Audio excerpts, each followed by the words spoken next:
Welcome everybody to Too Legit to Crit, a tabletop role-playing podcast hosted by two guys who get fatigued after a perception check. It's true. It really fucking is. I'm so tired at the moment. Have you ever had one of those days where you just kind of like you've been paying a lot of attention to shit and all of a sudden it's like I can't do it anymore. Yes. I'm old. Dude, that's the worst of all. Like, is those days where, like, because we'll have those days where, like, no, I'm still young, and then we'll go out and do stuff for a day, and then we get home, and we're like, oh no, I'm not.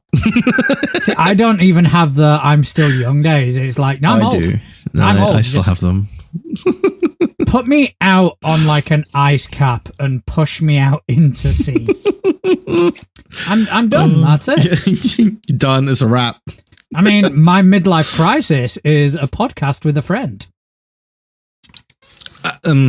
Okay, yeah. We're gonna leave that one there. I mean, to be honest, it could be worse. It could be a ponytail and a motorbike. It could be a lot worse. I'd much rather a podcast with a friend. My name is John Santana. I am still Justin. And still Justin, how have you still been this week? I've been good, man. I've got a week off of work coming up this week. So a lovely week of sitting right here, actually, playing video games and writing stuff. Because I started something a while back that I kind of want to finish. So I'll tell you more about it later, but it's something I started and I kind of want to finish it. And there's going to be a lot of crafty stuff to go with it. So it's a really big project, but when it's finished, it's going to be so cool. Yeah, that sounds good. Speaking of video games, I spent money today. What did you buy? I bought Half-Life. There's a Half-Life bundle on Steam. Oh. £5 something, and you get Half-Life 1, Half-Life 2. You get Half-Life 2 Episode 1, Episode 2. Oh, dude. Half-Life Blue, whatever the fuck that is. Yeah. And there's like 7 games, and it's like £5. It's like, I need this in my life. That's what the old orange box was. You got all those games in literally an orange box. You got like a big cardboard orange box with all of those games on a disc. I bought it when I was younger. From HMV. Was it HMV? No, what was it before it was HMV? I've always known it as HMV. No, the one that was at the top of town. There was a HMV at the top of town. No, but before it was an HMV, it was something else. That was before. It's where the bank is now. That would before I graced this city with my presence. Somebody get in the comments or on the Facebook page and tell me what it was, because I knew it as HMV, and now it is. Yeah, no, it was something before it was HMV. But yeah, I bought it from there back when that was a thing on disc. Back when we still had functional CD drives on our PCs. I mean, I had the orange box as well. I just can't remember it having like the whatever the blue fucking game is. Yeah, I think that was Opposing Forces. I think it was. I don't know. I mean, I can't even remember. It was a lot of fun having Episode 2 either. Yeah, I think it was Half-Life 1, Half-Life 2, Portal, Team Fortress. But yes, I've got them, and I will be forever wanting to play them because that is me in video games. I mean, so as somebody who has been playing Counter-Strike since Counter-Strike was born, which obviously is a mod of original Half-Life, it's going to be a very surprising thing to a lot of people who know me quite well that I have never played Portal. That is actually a surprise. That is. I've never played any of the Portal games. I've played them both. I've now got my 8-year-old on Portal. Yeah, good times. He's running through it, kind of going, I don't want to listen to GLaDOS. I went, no, you shouldn't. You're doing well. You have learned your lesson. GLaDOS is telling me to go this way. I don't want to go this way. It's like, good. Go the other way. Go the other way. Don't listen to GLaDOS. GLaDOS is a psychopath. See, there is one robot from video games, though, that I would absolutely love to have in my life, and that is Claptrap from Borderlands. I wouldn't have a clue. That has gone straight over my head. He is you in robot form. He is the most sarcastic little robot you will ever meet. and I love it. I'm here for it. I like him already. Anyway, how have you been? We digress. I've been really good. Big things happening to us. Big things happening in our podcast. There is. One of them is we are going to have a Go West next week. Yes. Someone all the way from the other side of the pond. Mm-hmm. Someone who has far more experience doing this than us. I mean, that's pretty much everyone, but yes. Yeah, someone who's never podcasted before has got more experience than us. Somehow. Yep. We don't know how it works, but it is what it is. They're the people that all employers are looking for. The person who's never had a job before, but somehow has like 8 years experience. 8 years experience, yeah. Yep. I mean, podcasting. Get in my sleep, mate. Yeah, man. So, yeah, we have... We have Johnny from Talking XP. He's going to be joining us next week. So a lot of my week has been kind of going back and forth with him. He's going to be talking to us a lot about stuff he's done, obviously, his own projects, but his latest one, he is doing tutorial videos on Candela Obscura, which is the tabletop role-playing game that was published by Darrington Press. We don't really cover much Critical Role sort of things, so it will be good to actually get someone who knows what they're talking about to tell us about this game, because if we do it, we're gonna fuck it. Oh, I think that just summed up our podcast in general. It'd be great to get somebody who knows what they're talking about to tell us what the... See, I'm very good at making it sound like I know what I'm talking about, but yes. I really don't. Another thing stuff. that to announce, I don't know how much we're announcing yet, we're still kind of in the planning stages, but it will be announced shortly, is we are doing a crossover. Yes, we are doing a crossover with the folks over at Crossing the Nerdverse. Yes, I have dubbed it Critting the Nerdverse because I am a wordsmith.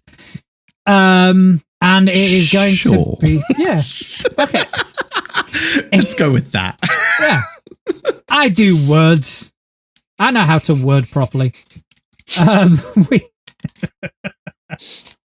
So we are going to be doing a Christmas one-shot, and it's going to be Blades in the Dark. Yours truly will be running the game, and I will be subjecting to... for unsuspecting people, my GM ways. And me. You know me already, though. So No. But I mean, we're subjecting them to me. That's and my fair. god-awful dice rolls. Yeah, that's going to be interesting. So I have already got most of the one-shot written. It's going to be a ton of fucking fun. Yeah. So keep posted on Threads, keep posted on the Instagram, Facebook group, anywhere you keep up to date with what we're doing, and we will be formalizing. I think that's probably the word. Yes. We'll be formalizing these things shortly. Yeah. But other than that, I had my homebrew campaign yesterday. Obviously with some changes, which I do believe you're going to kind of start talking to us about. And I will probably fill in the gaps. Yeah. Yeah. Because it's a bit more of a me thing, but since we kind of separated the responsibilities, I'm going to kind of leave it up to you and get your perspective on it first, and then I will tell you you're wrong. You don't know I'm wrong. I might say that it's amazing. Yeah, you might do, because it is, so... Exactly. There's no real argument. No. Yeah, but the first of the Pathfinder Remastered books are available as of the 15th, I believe. 15th of November, that is correct. Yeah. And it is now completely free from the association with the D&D OGL, basically. Yes. That was the driving force behind this change. Obviously, without kind of rehashing fiascos and etc., etc., Paizo decided to distance themselves from the OGL and align themselves with the new license that they helped create, which is the ORC.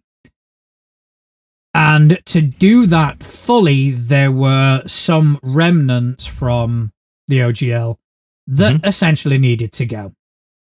Either go or get reworded in a way where they could no longer sort of be attributed to the OGL, ability scores being one of them. Yep. They're now ability bonuses. So instead of getting a 14, which gives you a +2 bonus, you've just got a +2 bonus. Which, to be honest, is a change that I don't see why that hasn't happened sooner. Because it's a weird one. You'll probably find like a lot of these things that they've had to now legally change with stuff that they just hadn't changed because it was like unnecessary to change, if that makes sense. Yeah, I think it was probably pandering to the status quo. Yeah. Whereas now, obviously, for legal reasons, they have to change it to be legally distinct from. Yeah. So, yeah. But they have also taken the opportunity to kind of refine and polish up some rules that didn't quite land initially. And things like disarm, stuff like that people weren't too happy with when second edition came out, and we just kind of lived with it for a few years. So it was, well, while we're doing this, let's kind of revamp and let's fix stuff, reintroduce the product. We'll reintroduce it in a different way, where we keep in GM sort of stuff one side, player stuff on the other side. And there are some positive changes. Some of them I wish they'd have changed, but they haven't. So the whole hero point thing, I like the idea behind it. I don't like the execution, and I think that should have been one of the first things to get changed. I mean, I've just highlighted something in the change document, which I know is something you were probably just about to mention, but officially, the concept of alignment has been removed. That is... I mean, that's just made me so happy since day one. No, since the moment they announced it. I mean, honestly, the other changes, yeah, they're really good. They are really positive for players and for GMs. But the alignment thing is just glory. It's happiness. Yeah. Yeah, it's a good change, I think, because honestly, I don't even know many people that even take the alignment, in air quotes, into consideration correctly. Like, a lot of people use it as an excuse to be a dick or an excuse to justify something that doesn't maybe make sense and stuff like that. I find quite often is what it ends up being used for. I mean, first of all, the alignment system itself is open to massive amounts of interpretation.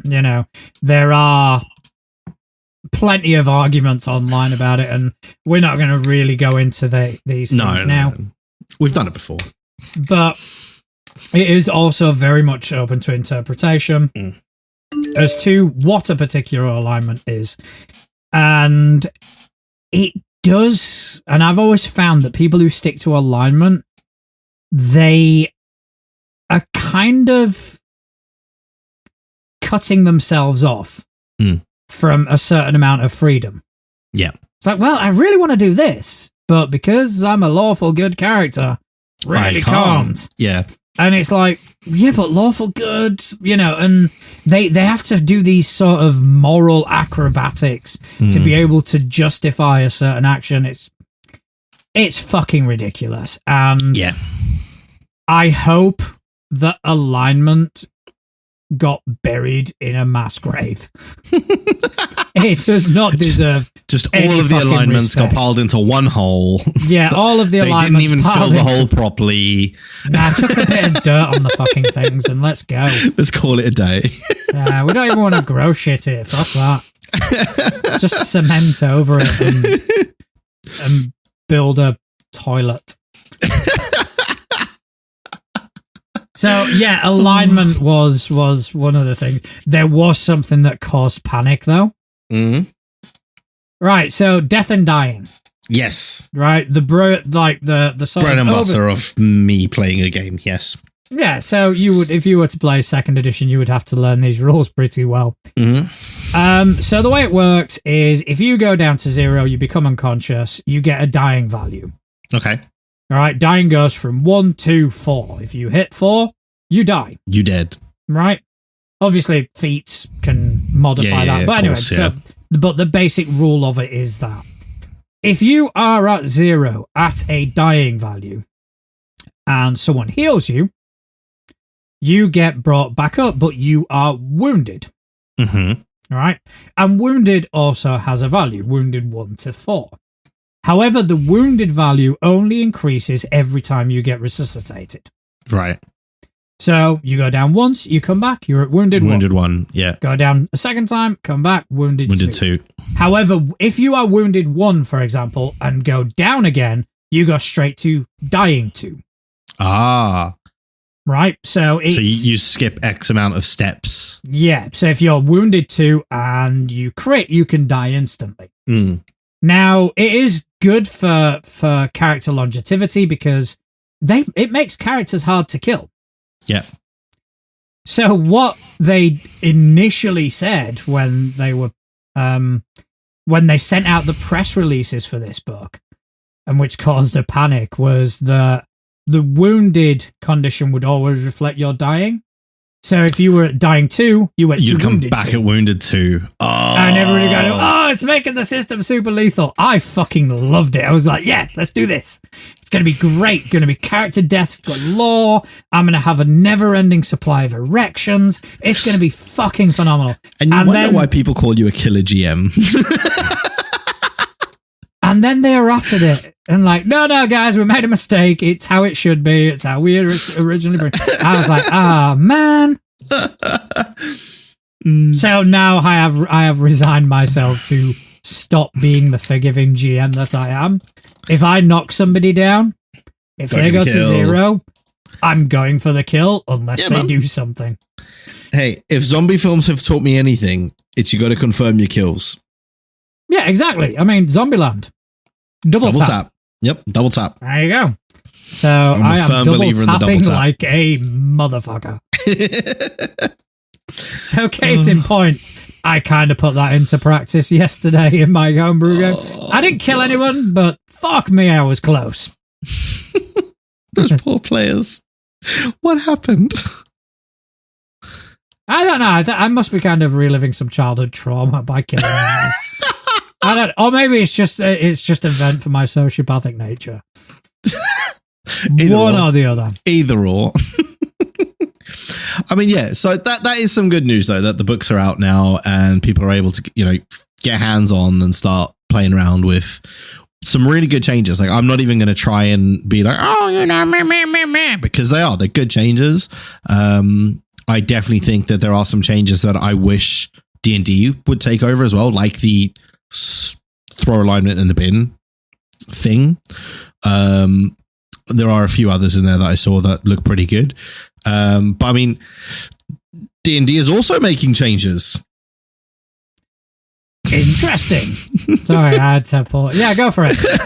I do have something D&D related I wanted to share with you in a minute, but I'll let you crack on. First. Well, I mean, the D&D changes I was going to talk about was I think about the thing that you want to talk about, which is the inclusivity language alterations in the core rules. Yeah.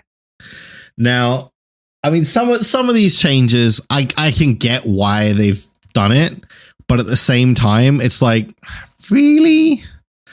Changing things like fat being removed or changed to big. Does that really need to be changed? Like, I'm not massively against that. I think, yeah, fuck it, why not? It doesn't. It's one of these changes that to me makes no difference, but to somebody who's reading that book, it might mean the fucking world. So yeah, go for it. Change it. And I mean, I've read some of the changes, and you've told me about some of the changes. Yeah. I mean, I think looking through our sort of prism, they may not be necessary, but looking through others, they may. Yeah, I guess that's the thing, right? Is you know, looking at it from my point of view, a lot of these, I'm just like, I mean, some of them I can get, right? But like the change of use of dark when referring to evil, change to words like vile or dangerous. I get that. And personally, I like it because I've never really seen dark characters as being inherently evil or anything like that. Because how many of the heroes in a game are rogues dressed all in black, right? And I mean, again, that could just be because of, you know, the friend group we have. Pretty much everyone wears black. We're a bunch of goth kids. Come on, we're a bunch of goth indie nerds. I mean, accurate. So, you know, that's definitely going to put a spin on that for me. But at the same time, things like the changing of barbarian hordes to invading hordes. Really? I don't know. I think there are. I think that can be, you know, interpreted negatively. I think barbarian can be used pejoratively. The only reason we don't associate it immediately is because there is a class called the barbarian. Well, that's my point. A lot of people like to play it, but but you don't change the class. You don't. The class isn't called the invader. Exactly, that's my point, right? So they've changed it from like barbarian hordes to invading hordes, but the barbarian class, a core of the game, no, that's still barbarian. So why is the one not okay, but having an entire class that you can choose to play as and come from tribes of, which means there are barbarian tribes in the lore of the story. So if one of those tribes then invade somewhere, they're no longer barbarians. Yeah, I mean, I do get your point, but I'm in favor of all of these changes, and it's for one simple reason, right? Because I saw this news thing as well. It was N-World that kind of put it on my Facebook page. My objection to it was really nothing to do with Wizards of the Coast.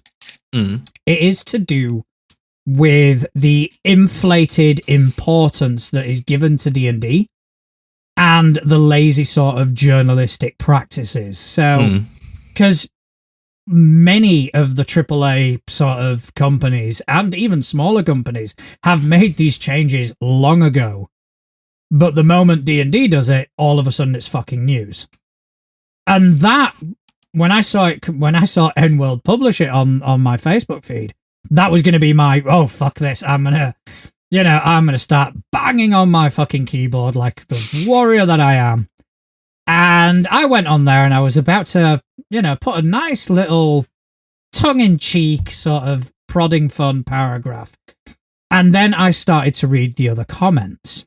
The other comments were, let's say, a majority of people with very similar characteristics. You know, middle-aged white dudes. And it was a 90% split of them going, oh, this is woke and this is bullshit and this is an all complaining. So immediately my hatred went from I'm poking fun at D&D to, oh, I hate these people and I'm going to poke fun at them instead. Yeah. So my comment was, oh dear, smells like insecure white guy in here. Which I'm gutted nobody fucking bit. Nobody bit, because I would have gone to town. And 2 comments down, somebody actually put something along the same lines of what I put, but a lot more diplomatically and a lot more well thought out. And he got fucking slated. It's like, you a bunch of cowards. You know I'm going to give you shit. You know I'm going to enjoy giving you shit for being disgusting human beings. So 100% Wizards of the Coast, for once you have my full fucking backing. Change any words you like, because the more it pisses these pricks off, the funnier it is for me. Oh, I agree, right? Like there are some things that I'm absolutely fine with them changing. But some of these, like I'm just reading through, like there's on a link on the story, there's a bunch of where they've put like the original with the new version, like side by side. So, like, for example, you can expect to fight savage orcs, ferocious wolves, giants, and that's where it cuts off. They've changed it to, you can expect to fight ruthless bandits. So orcs can't be ruthless anymore? Okay, so my question to you is, do any of these changes offend you in any way? Or do you just look at them and just kind of go, "Meh, I don't see the point"? Yeah, that is literally my argument. Is what's the point? Well, that's it. That's it. Move on. You know, and the thing is, you are able to do that because I know that. Oh yeah, and I know your sort of moral values. You are able to do that. What gets me is you've got these pricks. Oh yeah. Like they're doing it for a completely different. My only objection is I don't see the point in the changes. Their objections are they're dickheads. Yeah, I mean, and I'm being quite civil, to be honest, because yes. I could, you know, they are disgusting human beings. They are. They should be ashamed of themselves. Yes, and the fact that this has pissed them off. Yeah, Wizards of the Coast. I call it Wizards/Witches of the Coast from now on. In fact, you know, why specify the coast? Call it magical people of indeterminate locations. Because fuck those people. I think you're discriminating against non-magical folk. Okay, non-magical and magic. How about people? People of the place. People of the place. Stop calling it wizards, call it people of the place. And in brackets underneath, fuck you all. Because that, honestly, if that happened, I would be out buying books tomorrow. I mean, the issue is they haven't managed to keep themselves completely clean this week. Shocker. And okay, so both of these stories, they don't come from the D&D side of the business. They come from the Magic the Gathering side. So it's not normally something we would cover, but it relates to something that we covered in a recent D&D book. Now, a couple of weeks ago, we spoke about the D&D book where one of the freelance artists used AI to polish his artwork off, right? To finish it off.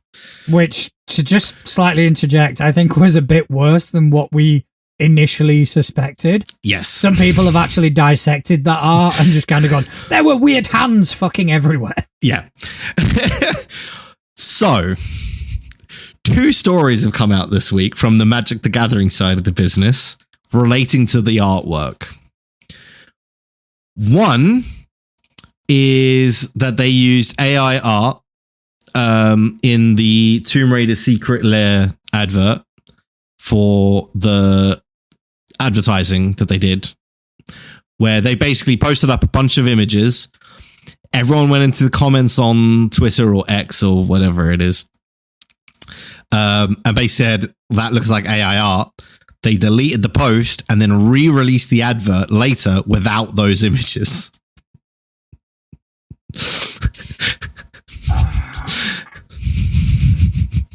Now, the artwork on the cards, just to clarify, was all designed and illustrated by humans, and they didn't touch those. And a bunch of like Magic the Gathering players pointed out that the cards were fine. It was the images around the cards that were not. So basically, a bunch of very, very intelligent people were able to look at the artwork, and the AI manipulations, similar to what you were saying about people dissecting that other bit of art that we looked at. They've done the same with this and gone, the shadows are off, the shadows are inconsistent with this, and it's not how an actual artist would look at the scene. So it's AI art. And yeah, they deleted it and then posted it without, like literally same day, deleted it, replaced it. And then we're like, yeah, it's different. And they have not made a statement on it yet. And how long ago did this come to light? That was, I've lost the date. Where is it? 15th, so 5 days ago. All right, so we're getting into OGL there, territory here because it took them about a week. So. Well, there has been a weekend in that. So actual working days, it's only been like 2 days, right? All right, okay, 2 days. Still, we'll give them eternity. Well, 3 days, I guess, because it's coming to the end of the 20th. But I guess it depends on where head office is. But yeah, 2 to 3 days they've had, right? But so what about I agree. They should have said something by now. The other one, not really Magic the Gathering's fault or Wizards' fault. One of the artists stole artwork from another Magic the Gathering artist and put it in the background of so basically, and it wasn't like his artwork that he'd done for a Magic the Gathering card. It was artwork that he'd done in his personal life.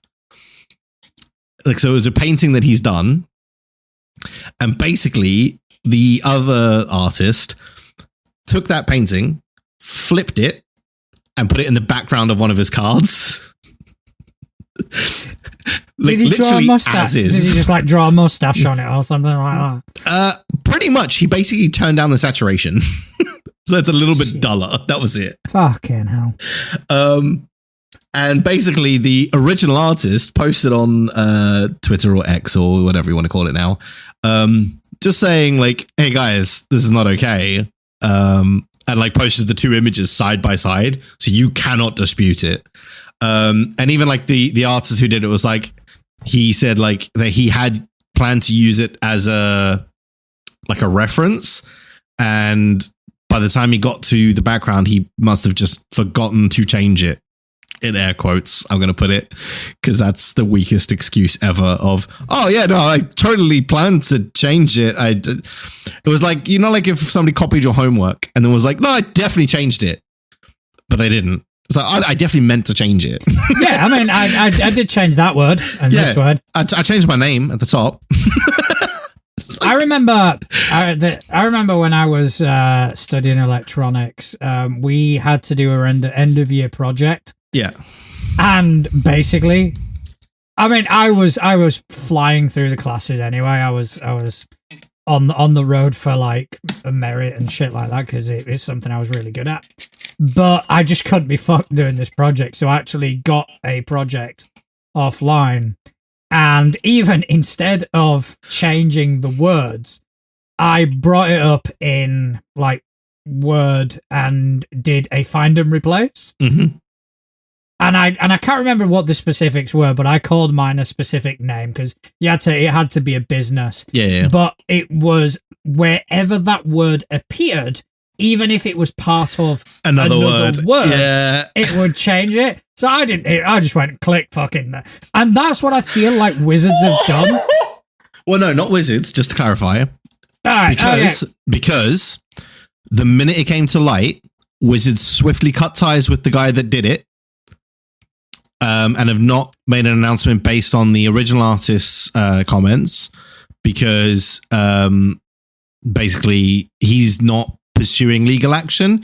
He's just said guys, this is not okay. Brought it to attention.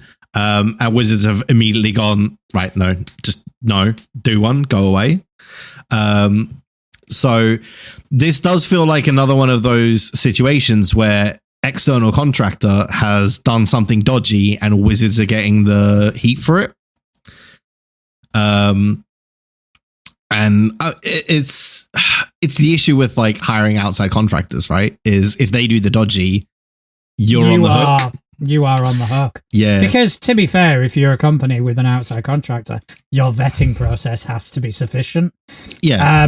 But I am willing to give Wizards a bit of a pass on the second one, not on the first one, obviously. And it just again comes down to what sort of fucking PR department that company has.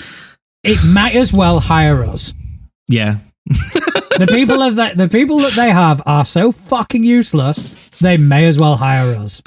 Although, just on the AI story, I just want to bring up something that somebody mentioned in the comments and just why I think it's such an ironic statement.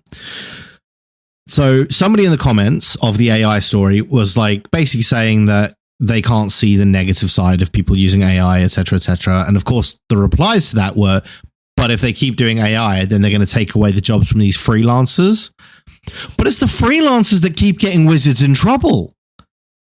Surely they would want to move away from the freelancers at this point. Yeah, I mean, I can't quite disagree with that, to be honest. Because like that's the funny thing to me is like both times it's been freelancers that have put wizards in the shit, and people keep making the argument of, yeah, but if you use AI, you're going to take away the jobs from these poor freelancers. But the freelancers are the ones using the AI. So all wizards would be doing if they did start using AI themselves would be cutting out the middleman. Yeah, I mean, it's a weird one because yes, it is freelancers, but then again, wizards should have a bit more of a robust vetting process involved. However, as in terms of what D&D have done or what wizards have done, this isn't on the worst side of the scale. Oh God, no. Yeah. But kind of, you have reminded me of a very interesting story that came about 10 days ago. We didn't really report on it last week, but it is really interesting. But the person that was kind of the spearhead of the whole OGL debacle, Yes. Lynn Kodega, right? 10 days ago, she was laid off from IO9 Gizmodo as part of a 23-person editorial restructuring. Now, I haven't really delved into this, but I do intend to, because if you are a press outlet and you have someone who has just garnered the level of prestige that Lynn Kodega has, you don't let them off without there being a much more insidious reason. See, normally I would agree. I'm just trying to find the story because I also did see that the other day. And there was a reason I didn't really want to not bring it up, but because in the initial story where she talks about it, she says it's not the first time that she's been laid off like this. Yeah. Now, if you're getting laid off more than once, is it maybe you?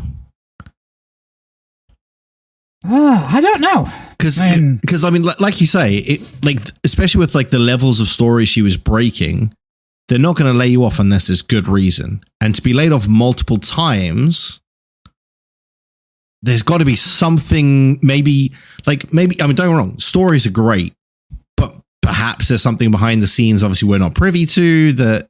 I think 100% there's something behind the scenes. However, I'm more kind of inclined to believe the disenfranchised as to believe the large corporation. Yeah. That's kind of the way I always lean. Normally I would. I think for me it was the fact that she says that it's not the first time she's been laid off like this. Means that so two big corporations have decided you're not for us. That's not the corporation at that point. That's you. No, I don't know, because it was part of a restructuring. I think that maybe she probably pissed somebody off, and knowing someone like Lynn Kodega, she probably pissed off someone who didn't want to be pissed off, and you know, because the amount of stories that she's broken, not just the OGL stuff. I think there was stuff with what's that tabletop making company? Fuck, I've forgotten. There was something really insidious about them as well that she uncovered. So, but you know, I hope she lands on it, and she fucking will. You know, if only we had the money to hire somebody. Yeah, I don't think we'd have the money to afford someone like that. No, I've got kids to put through university yet. But yeah, so I don't have any more news. I don't know about yourself. No, I am all out of news stories. There was not much news this week. There's a lot of board game and card game related stuff, but not much in our space. All right, well, there are some things that kind of carrying on from last week in the segment that we still do not have a name for. I don't know. I'm struggling now. We will think of something. We will. Well, any suggestions as well?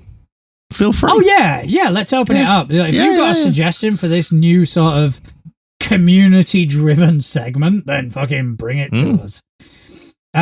So the first one was brought to my attention by 1 second once Trello decides to catch up by M. Alan Hall on Threads. And he posted that he has a family-friendly system that he wants to kind of bring to PAX Unplugged. Ooh. And it is called Sprinkles is Missing. All right. That's and amazing, there man. are a few things that I fucking love about this off the bat. One is the design of the book itself. Yes. So the design of the... So I'll start with the description, then I'll explain the design of the book, because it is going to make more sense. Yeah. So the tagline is looking for the perfect tabletop role-playing game for family game night. Want to spark a love of TTRPGs with a fun and creative game? Venture into an enchanted forest as a student at Arbor Haven Magical Elementary School in Sprinkles is Missing. And the book cover is a locker. Mm-hmm. And it's Sprinkles is Missing, and there's a picture of a unicorn just stuck to this locker. Yep. And I think it is fucking fantastic. It looks amazing. And honestly, I saw that book cover and I'm very tempted to get it because that it combines two things that are massive in my household right now. Tabletop role-playing games and rolling dice, as you experienced with my little one the other day, rolling dice with Daddy. Buddy. Yeah, playing dice with Daddy's friends is one of her favorite things to do, and she's been talking about it nonstop for ages. No. I'm her friend. Yeah. Fuck those other guys. No, she was talking about you the other night. Literally last night, she was talking about you, but we'll get to that later. And unicorns, because unicorns are big in my house right now because she is 3. I've got a 5-year-old girl. That is not going to end. I'm well aware. So I think this is like perfect for her because she already loves rolling dice and playing dice and stuff, as she likes to call it. And this is going to combine like those two loves together for her, and that's awesome. It is. It sounds phenomenal. It's an all ages tabletop role playing game. The GM, which is the principal. Yep. Love that. That's the other thing I love about this. Mm-hmm. Guides the players, who are the students, on an adventure through the forest as they search for their school's missing mascot. The game, it's a procedurally generated point crawl using statless, classed characters, a creative magic system, and a simple D6 dice pool resolution mechanic. It sounds amazing for kids. It does. And honestly, even for parents, it's not bad because I was just looking, I clicked on the buy the book button. It's $25. You get a 68-page full color book. It's an A5 book, so it's not going to take up a ton of space as well. And you get a bookmark for that, which has like a rules reference sheet on the bookmark, which is really cool. So yeah, I'm going to be adding to cart. There is something, and I'm trying to find it, where the principal is the GM, essentially. The principal is a very powerful character in the game. So when any of the players or the player characters, the students, suffer a certain level of harm, the principal will interject and rescue them. There is no death, there is no harm, there is no... I like that. That is not something that this game deals with. And I think that is phenomenal. And I wouldn't mind actually getting that for my daughter as well. Yeah.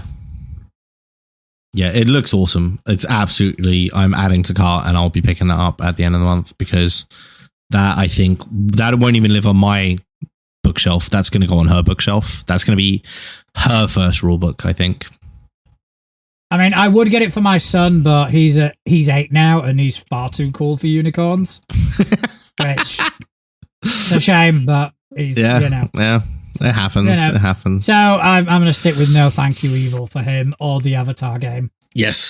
For my daughter, fuck yeah, absolutely, man. Yeah. This is phenomenal.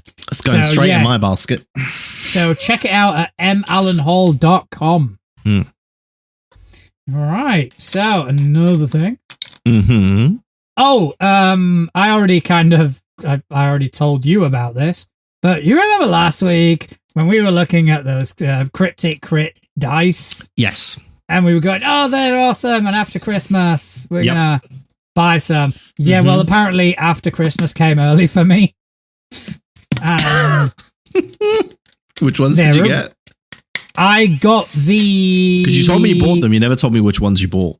I bought the phylactery ones. Oh, okay, yeah. They're like the deep red and black. Yeah. Those look good.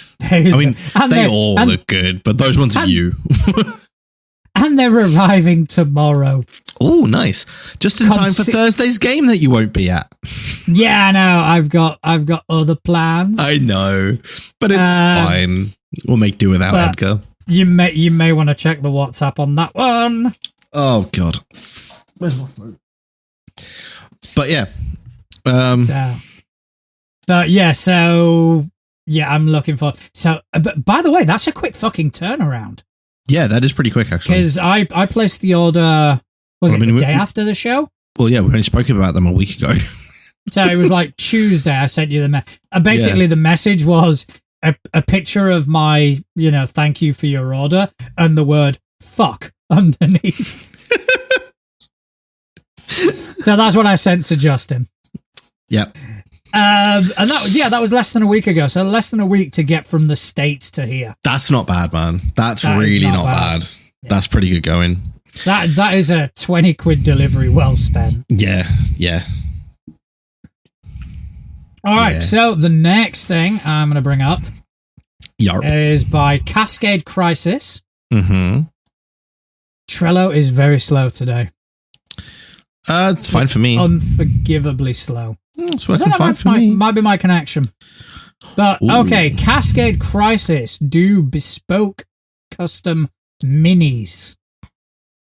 Interesting. You can fill out a... I'm just going down to the portfolio now. Yeah. Just checking out some of these minis. But there is an actual commission form. There's a commission form, yeah. So you can actually create your own minis and get your own bespoke STL file. So just like in relation to the story from earlier, the second bullet point on their commission request form is no AI image generation is involved in any part of my process. Now, all work is human, made by me, a human. Now, see, I feel like they're clarifying too much of the human there. That's exactly what an AI would say. Exactly, yeah. You're failing the Turing test here, my guy. Do you think this is Skynet?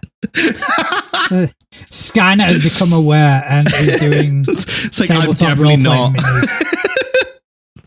But no, like in all seriousness, that is good to know though, because like the last thing you want, especially like with the way AIR is being viewed in the space, the last thing you want is to be using it, because then you are just opening yourself up to issues in the long run. So that is good that they don't. But I mean, I'm just having a really good, man. They do look really good. Yeah. I mean, I'm liking the. Well, I can only call them street sharks because that's what they look like. Yeah. I really like them. They look awesome. And like as somebody who's looked at a lot of STLs, as you know, they are really, really good quality STLs. Like these are the kind of stuff that I could whack in my printer and print out very, very good models quickly. Like it would not take me much to get these models to print nicely. And I'm not even very good with my 3D printer. Like so yeah, it's really good. Have you scrolled down to see some of the painted ones? Even better, I've gone into their My Mini Factory account where you can buy some of the stuff that they've made before. So like the Ice Beast or the Goblins or the Gomlocks, which look a bit like Goblin Murlocs, which is an awesome thing, and I kind of want to buy those. No, they look really cool. No, I've seen the Ultimate Villain, and I kind of want to buy this and then build a campaign around him. Where the fuck are you? Is my mini factory? Is that where you're looking? Yep, Mr. Frogworth Witherstool. He is a proper dapper, gentlemanly gangster toad. Oh, I'm seeing it now. Right? That's it. Like that was if you would run Blades in the Dark and Wind of the Willows. Yes. That would be fucking amazing. Yeah. So that's I might be purchasing that later. But yeah, these minis are awesome. Like, they are really, really good quality sculpts. They've got decent detail on them. Like, they've got enough detail. And this is something that I see with minis as well quite often, is they'll put too much detail in the sculpts because that's not going to come out in the print. And these have just the right level of detail that they're a really detailed model, but they're not going to have print issues where you're going to lose that detail. Yeah. So these are really, really good. I like these, and I am definitely going to be adding some of these to my folder of things to print. Yeah, I mean, the like, I've just brought one up now, Rigby Higby, the human fighter. Yeah. 28 mils, 32 mils, and display size. $3.75. Yeah.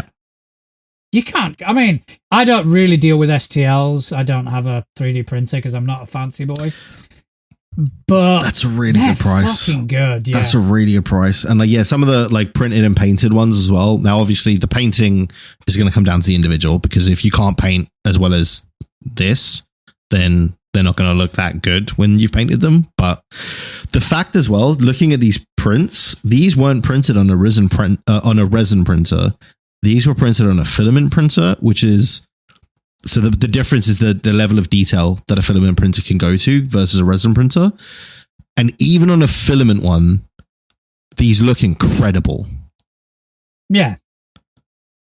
So on a resin printer, these would be insane. See, that's kind of what I'm lost now, obviously, because I don't really have much sort of. So the main difference is filament printers, you'll see the layer lines when you print them. So, right. For example, if you go down to on the portfolio, right, and I know this isn't going to be that great for the people listening, but there's like a flying manta ray thing. Right, yeah. If you see the top, you can see those circles. Mm. That's the filament layers. Now, on a resin printer, that would all be smoothed out, which is going to give you a really good finish and an even better looking model. Right, okay. But yeah, these are fantastic models. No, I mean, they do look fantastic, but we do have to move on. Fine. I know. I kind of opened something there, but you opened a can of worms. It is castadecrisis.com. Definitely check it out. They're fantastic, especially if you've got 3D printers. Okay, so the next thing I want to take a look at is... where was it? Oh, I mean, seriously, Trello is going like absolute shit today. But I want to bring up, and I'm speaking slowly so that Trello catches up to me, a message from Garan93 on Threads. He makes 5e D&D character options, and he's got 2 little solo tabletop role-playing games published. So there are 2 links in there. There is the Drive-Thru RPG link, which this is where this dude's been fucking busy, because there is a lot. Yeah. There is a lot of 5e options. I mean, not as a 5e player myself, but I think there are a few 5e players out there, maybe. I don't know. But they would be definitely interested. Well, he's also done some Pathfinder OGL 2e stuff. What? There's a Combat Medic Rogue, which is Pathfinder OGL 2e. Oh, holy shit. Yeah, I've only seen that. Yep. Gargoyle Ancestry. Yeah. So he's done gargoyles for both 5e and Pathfinder 2e. Gargoyle Ancestry. So it looks like he's doing a little bit of both, which is pretty cool. I mean, predominantly 5e. 5e, yeah. But let's be honest, the Pathfinder 2e OGL's only really just been out in the world. Well, properly. I mean, the OGL, I mean, yeah, that's still quote unquote the old system. Yeah. It's still valid, it's still perfectly functional. So yeah. But no, it looks really cool though. I need to have a look at prices on these. I'm looking at the Combat Medic Rogue. Now, I'm having a look at the Arachne lineage. It's a 5e thing, but is it Spider? Yes. All right. So they all pay what you want. That's amazing. That is awesome. Mean, obviously, and I'm gonna kind of if something is pay what you want, do pay something. Yeah, please support the people that are making it. I know you're not obliged to, but please do. people like Garan here, they put a lot of work into this. Yeah, stuff. I mean, and there is a lot of stuff here. And yeah, they do deserve at least something. I know a lot of people can't afford it, but if you are able to, do support as much as possible. And the other thing he's done is Cathernaut. Yes. Cathernaut. I have no idea how to pronounce it. I don't know, but it looks awesome. But it is an entrance into an unknown void has been discovered. Your mission is to enter this place and explore it. You will be provided with all the tools you need to explore, stay safe, and return home. All you need to do is document your findings for study and subsequent expeditions. You have to explore alone. We cannot station anyone at the entrance to guide you back, and the equipment locked for the provided gear may malfunction to some extent. It is a single-player tabletop role-playing game.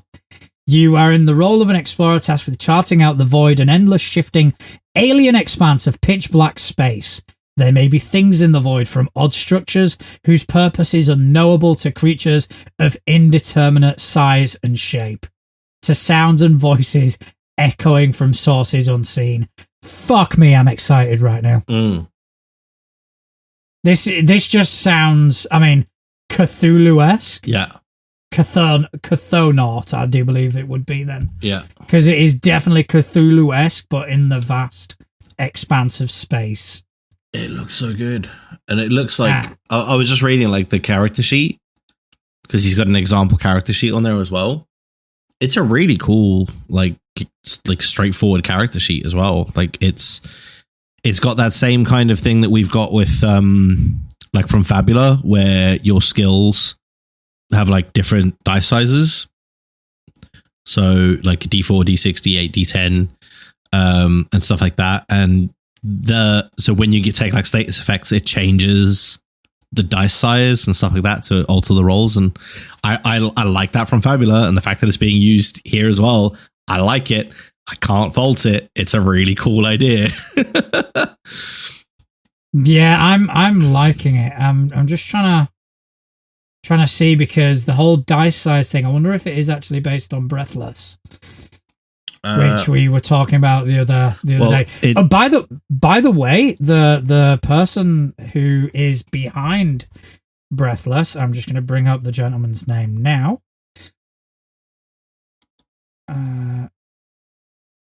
I think it's my internet that's going slow, because everything is fucking suffering. So on Threads, he is RPD Eshais, and he's René Pierre. He is a game designer at Fari RPGs. He's the guy that is behind Breathless, and he basically put it out to Threads and kind of went, does anybody want to playtest this? I said yes, and he has sent me a copy. So we're going to be playing Breathless at some point. Fantastic. I would say the zombie apocalypse one. I would say that it is based on it, because on the front cover it says this game is Breathless. Yes. Fuck you. I'm literally just saying that. I just had to point it out. Patronizing prick. Yes. You say that like it's new information. No, it's really not. But no, that looks awesome. And like, I mean, the level of the stuff that he's got there just looks so good. And the fact that it's like pay what you want as well is just so cool, because it just shows that they're doing it for the community, not to like line their pocket, right? Because just to clarify, I don't believe it is pay what you want. Because in order to download this game, you must purchase it at or above the minimum price. So technically it is, but there is a minimum. Yeah. So. But what I mean is, like, let's be honest, for something like that, you could easily charge 20, 25 and people would buy it. Yeah. So the fact that you could do it for 5 if you wanted to, or if that's all you can afford, is really cool. Yeah. And it does look like a really cool system. So that is definitely one that I'm going to be kind of looking out for. Yeah, that looks really good. So I think that's it for this week for the threads section. There is more, which we will continue to go through in the next week or so. Yep. When we start running out, I'm going to send out the bat signal again for people to send stuff in. One thing I will say, though, if you do have a podcast, make sure you're giving us a full synopsis, or at least a website where we can read a full synopsis. Yep. Because I'm going to be honest, I'm not a person who enjoys a massive amount of free time. So listening to podcasts has had to take a bit of a backseat for me. You can blame the fact that I make a podcast on that, to be honest. Yeah, let's go with that. Not the fact that we have very busy lives. But yeah, so if you do want to submit a podcast, by all means, go for it. We will help and we will kind of announce it. But we do need more than, this is our podcast. Yeah, as much info as possible. I can't guarantee we're going to have time to listen to it, unfortunately. Yes. But do you want to take a little wander over to the couch? I think we shall. Do you have any questions? I have 2 questions. I have more questions. Damn it. Yeah, I beat you today. You're letting me down, guys. So yeah, I've got 2 questions from the same person. I've got 4 questions from 2 people. But they are regulars, what can I say? Yeah. We love our regulars. We do. All right, do you want to roll? I did enjoy rolling for it last week. Well, you've got a lot more questions than me. Yeah, but that just means I'm going to go twice regardless. True, so we need to figure out who's going first. All right, go on then. Let's roll them. All right. Have you got dice today, or am I? No, you're rolling both again. Am I fronting you a set of dice? Yeah, because mine are the other side of the room. I've literally got a box of dice next to me. Yeah, well, you've seen my living room. The end I play dice at is the other end of where my PC is. So. Okay, so I've got a purple and I've got a green. I'm going purple. I was going to say, I'll take the green, yeah. Yeah, purple's my favourite colour. So that's fair, yeah. All right then, okay, let's roll for initiative. Yeah. Justin. Still Justin. You have bested me. What? You have beaten me, Justin. What? I rolled a 3. And I rolled a 4. You rolled a 4. I fucking knew it! Oh, I fucking knew it. Right. Okay. So I won, but only because you failed. You failed harder than me. I didn't win. I failed harder than you. You just failed harder than I did. You win. Okay. So both of my questions are from Sci-Fi. Hey, Sci-Fi. So the first question, he says he is thinking way too much about gaming. And he asks, have you ever had a problem with justification for adventure group doing a quest? Why them? Why now? Why can't the quest giver do it themselves? Etc., etc. And any tips to avoid the cliche chosen ones type event? I have had problems with why the fuck should we care? Yeah. I'm trying to think how I resolved it. Because I remember, and it wasn't too long ago, there was something where I kind of went, oh, so here's your quest dog. And they went, nah, I'm good. Why are we doing this? It's like, well, I think it was, in the village was one of the biggest ones. So comes to this village.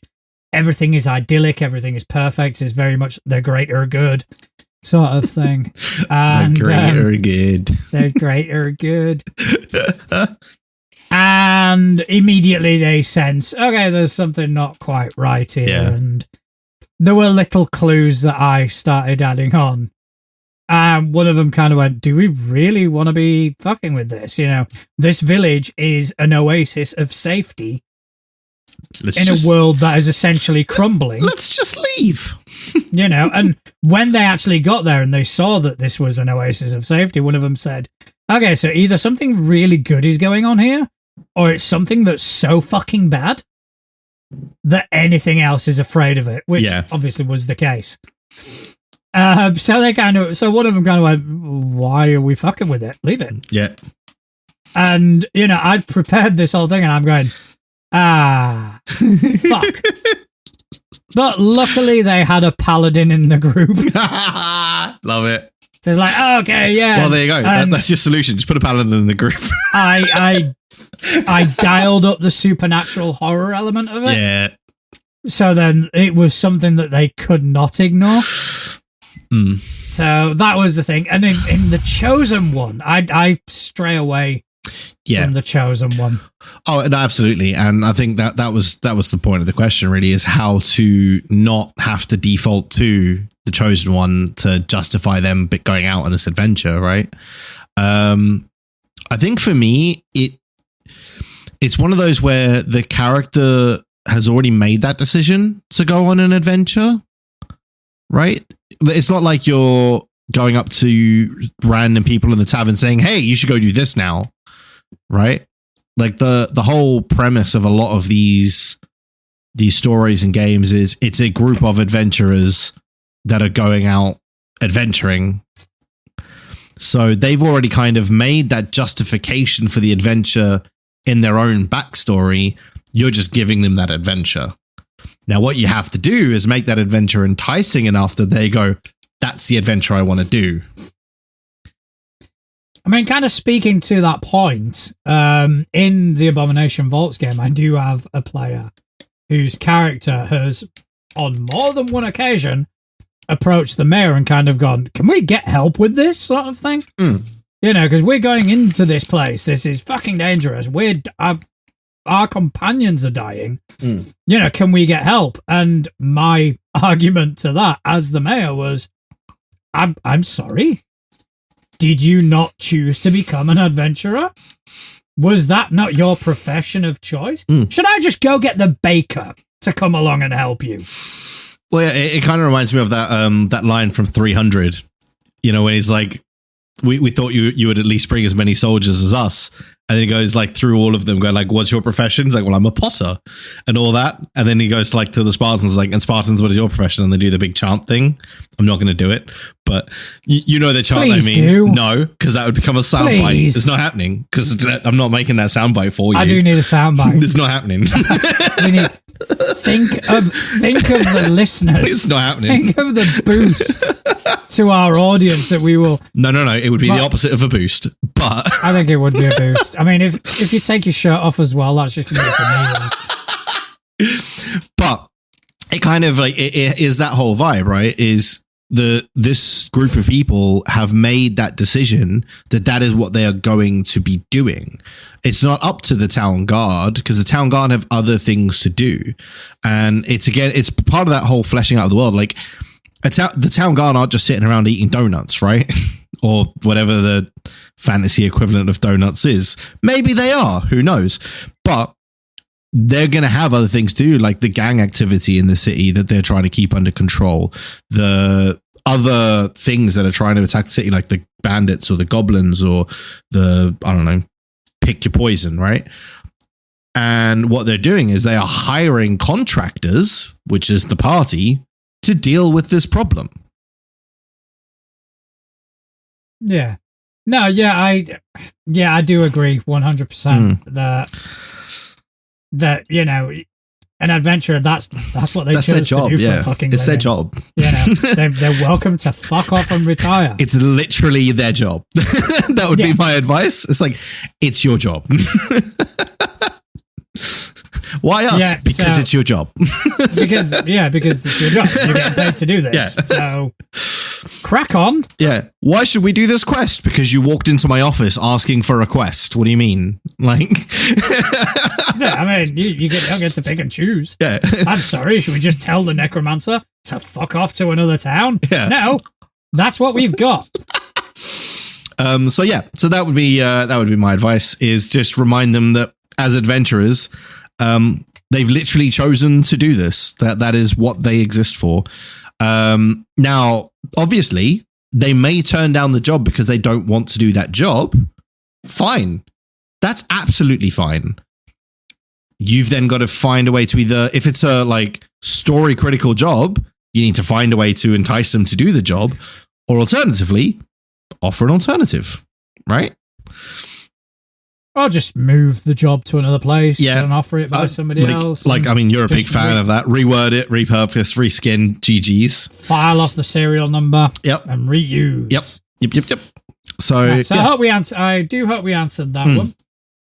Okay, so my first question is from Corvus, who is writing to us from Dunova Got Dunova. I love it.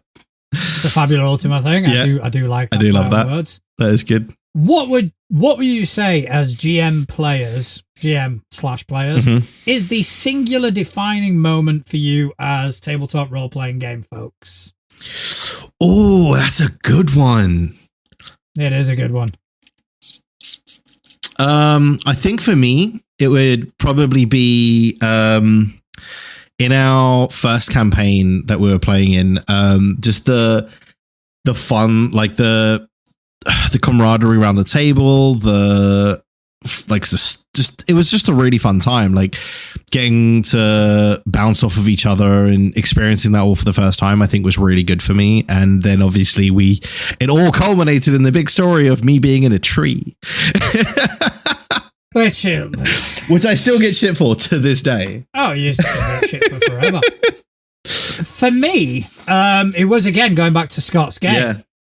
It was Scott kind of revealing something to us that he initially had us starting out playing the Dragon's Demand module for Pathfinder. And due to decisions, most likely dumb fucking decisions I don't know what you're talking about. we made, that's how his homebrew started. And he went, oh no, yeah, this is what I wanted to do, but because you did A, B, and C, left turn, this is what we're doing instead. Yeah. And that was what I kind of went when I went, oh, wait a minute. So we don't have constraints. And it was like, no, narratively, no, you don't. It's, you role play a character. You make your decisions based on what you would do as said character. Yeah. And if that affects the overall story and the direction the story's going in, great. So be it. Yeah. And that's when I went, I'm going to enjoy this. Yeah, no, I mean, that was definitely, I think I'd already left by that point. Because I think that was after I'd moved that he switched to his own stuff. No. Was it not? We only did Dragon's Demand like 2 sessions. Oh, really? That's how quickly we fucking went off the rails. Steve, man, it was all Steve's fault. Nah, I blame Steve. Fucking skeleton. But yeah, that was I think Scott's game. There you go. That's Scott's game. Scott is our defining moment in this whole hobby. That's weird to say, but it is.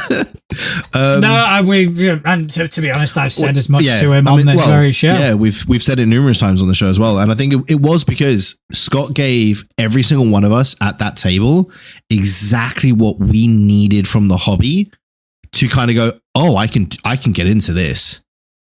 Because every single person that was at that table still plays to this day. Yeah. Every single one of us. Yeah, to some degree. I think some of us more. Yeah. I think me probably most out of all of us. Yeah, you definitely play more than most of us. I dick around with character builds more than any of us. Because that's the part of it that I enjoyed the most, right? And yeah, it's just we all kind of found our niche in this hobby because Scott went, yeah, go for it.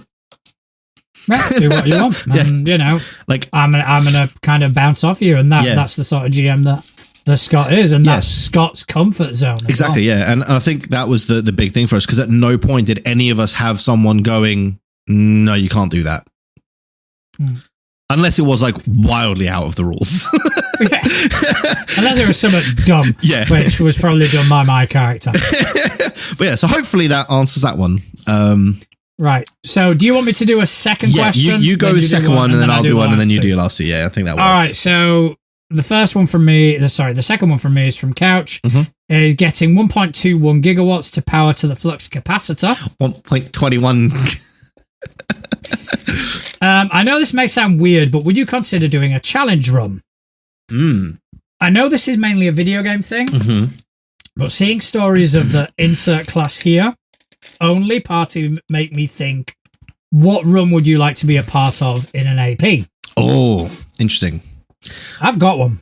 Okay, you go first then, because I need to think. I don't think this is massively original. I think it has been said multiple occasions, but it's one that I like for obvious reasons. A musical group. Yeah. Of all bards. Yeah. And there's like a touring band. Yeah, you have to go around, you have to tour, you have to perform, you have to build your brand and build your group, but at the same time, you solve mysteries and you do adventuring to kind of finance the band. I do quite like that. Yeah, I mean, and plus, bards. I mean, I want to play all bards. Yeah. Just going to be absolute fucking chaos. See, that would be a lot of fun. Part of me would really like to play a group of all warlocks where essentially, and it's something that I've actually thought about maybe writing because I think it would be quite funny to do. Essentially, it starts off with you guys being just a group of, you know, however many players, warlocks, and then you start like, you know, gathering on Fridays to discuss your patron, etc., and slowly more people start showing up to talk about. So kind of the same sort of thing of like building your brand, but you're trying to build. You're basically building a religion. You're building a cult. Absolutely.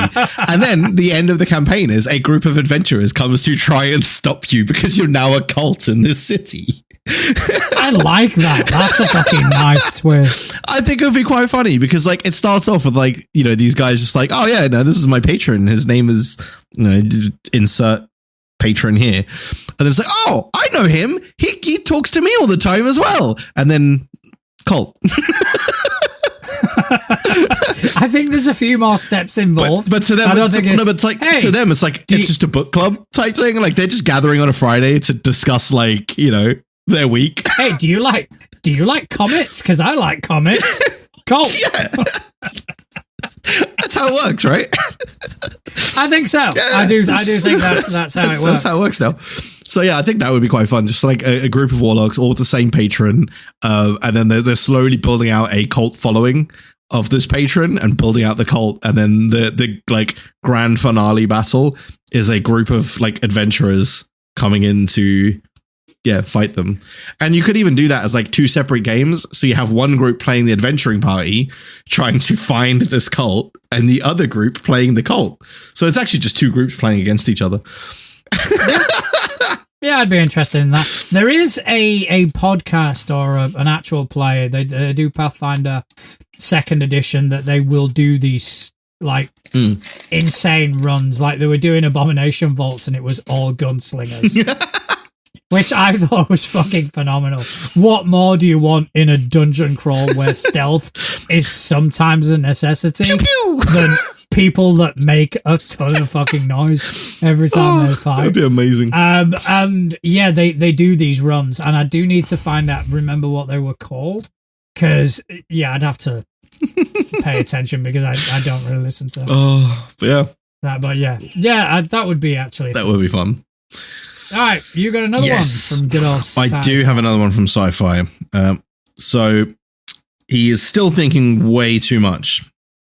And he asks, do you bother with creating custom monsters or just use something from the monster manual?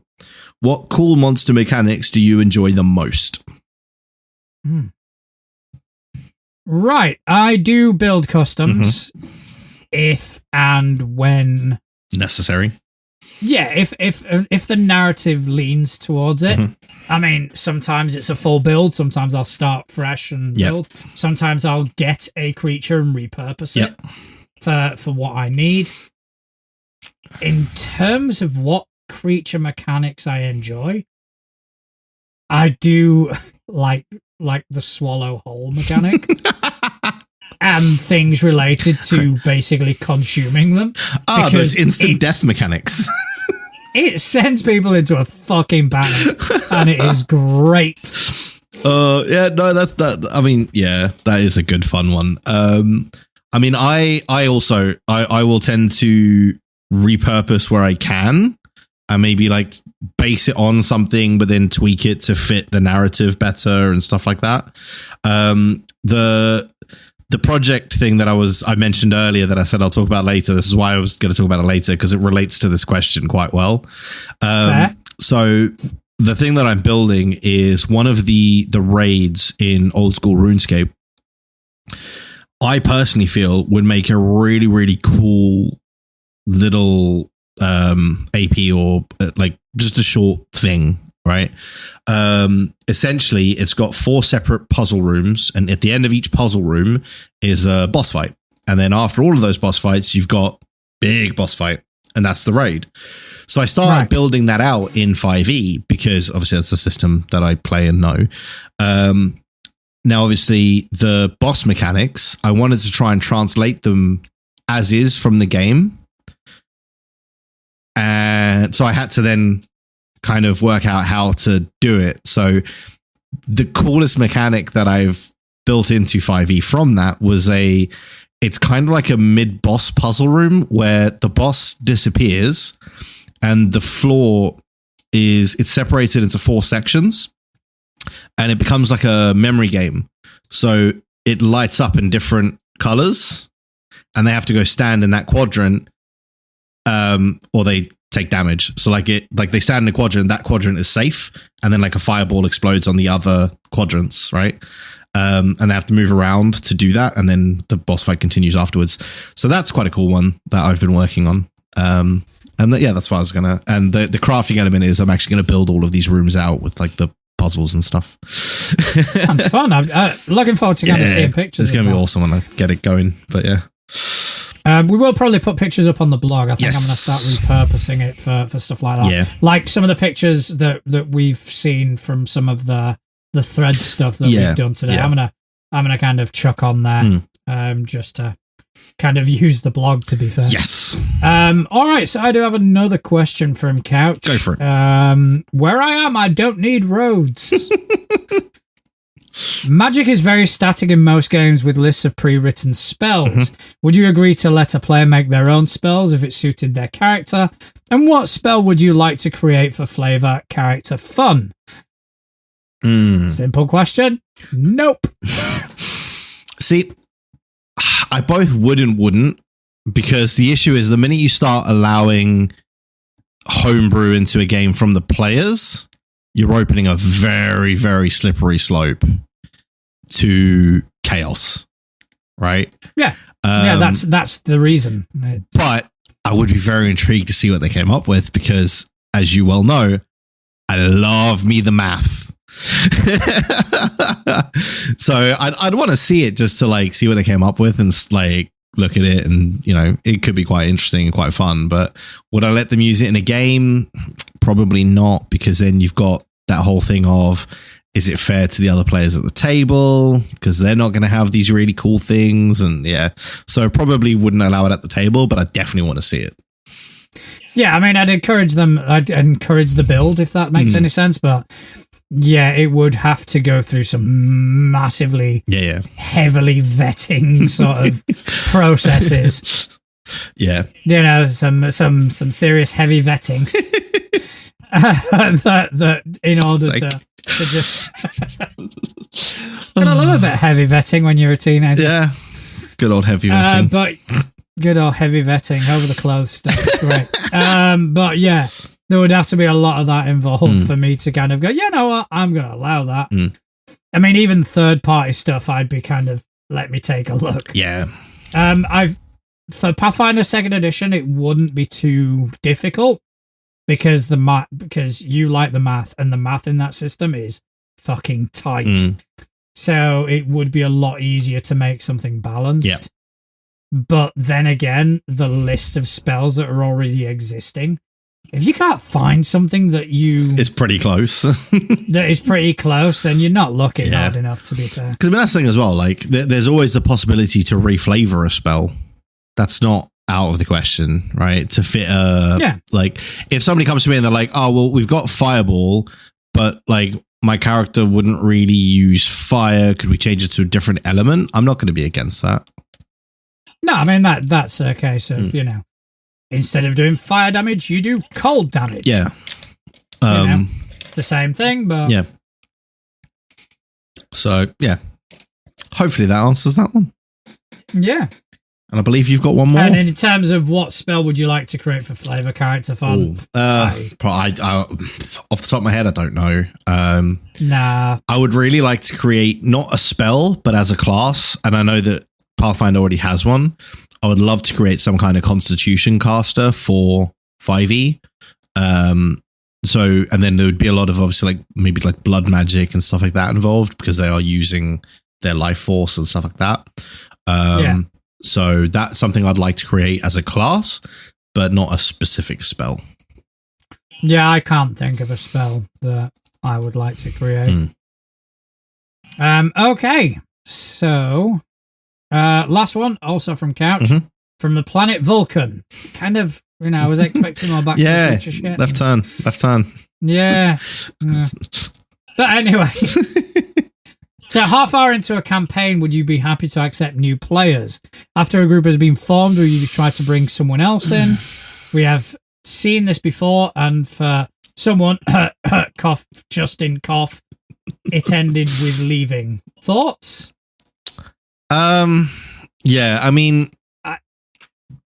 it's a tricky one, like, because at a certain point, there's going to be so much backstory with the characters. Trying to bring anyone else in is going to be tricky and really difficult to kind of make them feel part of the group.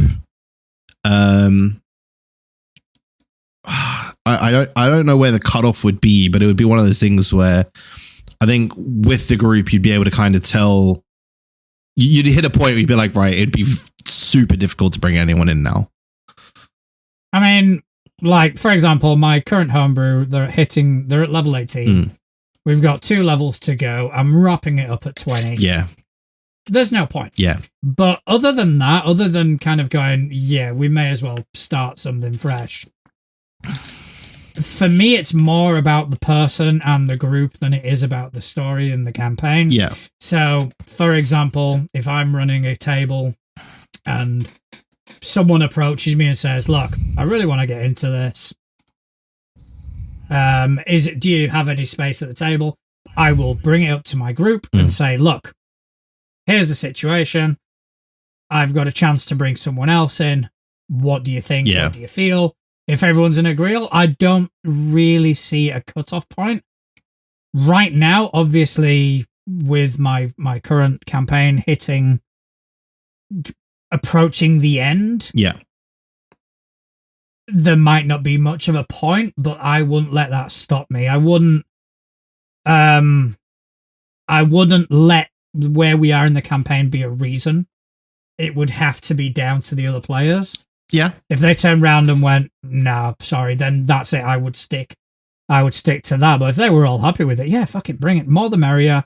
Bring in, make new friends, etc., etc. The important aspect of it is to discuss it with the table. Oh yeah, absolutely. I think it was more just for me, it was along the lines of bringing them in, and then because like at certain points in the story and stuff, right, there's going to be like in jokes, like we had with like Steve the skeleton, right, stuff like that, or with Tyke's fear of spiders and him using his sword as like a checking for spiders in front of him device and stuff like that, right? Those kind of jokes can be really I can't think of the word. But like, if somebody came in and like the core group has all of these in jokes, stuff like that, it's going to be a lot harder for them at that point to kind of get into the group, if that makes sense, like out of the game as well. And I think that would be my concern with bringing someone in past a certain point, is a lot of those in jokes and funny stuff that's happened to the group, it could make that player feel left out unintentionally. But I mean, that is something that you would also have to consider as well. Exactly. And yeah. the player would have to consider. Yeah, just kind of absolutely. Go, look, you're walking into an established paradigm. Yeah. I can't promise that you were immediately going to fit in. Yeah. And sometimes they won't. It's just a case of, I'd definitely be interested in opening my group up to more players. Yeah, but I think we're both in agreement that the only real hard cutoff would be as you're wrapping up the campaign.